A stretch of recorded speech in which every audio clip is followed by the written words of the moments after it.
जिथु धरना कार्यसुचि बेयो मानि थाखाय? गिबियावनो बे निउसनि गेजेरजों गासैखौबो जोङो दिनैनि बे गोथार समाव गाहाम हामग्लायनाय जासिहरबाय। जोङो सनितपुर जिल्ला खौसेथि बर' सुबुं आफादा मिरु आफादनि बिथोन बायदियै दिनै राङापारा CDC अफिसनि मोखाङाव जोङो BKWSCखौ मावफुंथारनांगौनि थाखाय जोङो धरना होदों। बिटिआरआव बायजोआव थानाय इतिमध्येहि सनितपुरनि गोबां गामिया बिटिआरआव हाबदों आरो गोबां हाबबावनांगौ दङ। बेफोरखौ सोखांनानै जोङो इमिडियेट BKWSCखौ भिलेज नटिफिकेसन खालामनानै गामिफोरखौ इलेक्सन खुंनांगौनि थाखाय जों धरना होदों आरो लोगोसे बर'फोरनि जि बिटिआर दफायाव फैफानाय गासैबो दफाफोरखौ मावफुंनांगौनि थाखाय जोङो दिनै खुद्रिसारनांगौ जादों आरो बिनि गेजेरजोंनो जोङो CDC बायदेवनो गांसे जोङो मेम'रेन्डाम गथायगोन आरो बिनि गेजेरजों CDC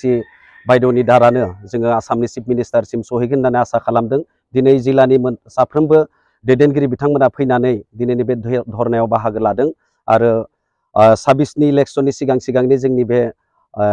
दाबिफोरखौ मावफुंगोन होननानै जों आसा खालामदों। बिनि गेजेरजों कार्बि आंलंआव थानाय बर'फोरखौ ST हिल स्टेटास मोननाय लोगोसे राभा हासङाव थानाय बर'फोरनि जि समस्या जाबाय थादों मा होनो 6 सिडिउलखौ लानानै बर' कसारि काउन्सिलखौ लानानै बेखौ थाबैनो सरकारा मावफुंनांगौ आरो जोंनि जि बर' मिडियामनि जिफोर जेंनाफोर दङ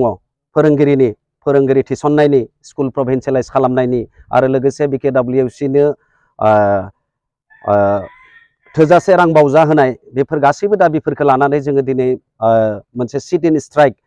अबस्थान धर्मघट हाबाफारि लादों बे CDC अफिसनि मोखाङाव आरो बेखौ जोङो आसामनि चिफ मिनिस्टारसिम गोख्रोङै दाबि खालामदों आरो लोगोसे दिनैनि बे मेम'रेन्डामखौ जोङो कपि टु बिटिआरनि गाहाय मावफुं सोद्रोमा हाग्रामा महिलारि सार लोगोसे BKWSCनि गाहाय मावफुं सोद्रोमा मिहिनेश्वर बसुमतारी सार आरो लोगोसे MP रन्जित दत्त जोंनि लकेल MLA कृष्ण कमल ताती आरो गोबां बिदिनो पलिटिसियानफोरनो जोङो गथायगोन होननानै जोङो दिनै थिग खालामनाय जादों। जिथु मिहिनेश्वर BKWSCनि चिफ मिनिस्टार बिथाङाबो बुंदोंमोन जे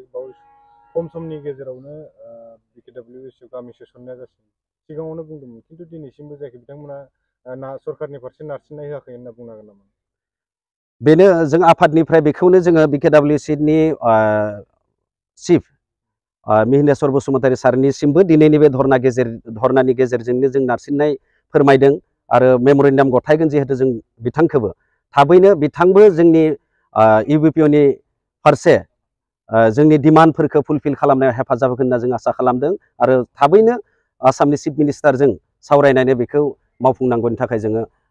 रिकुवेस्ट खालामनाय जादों।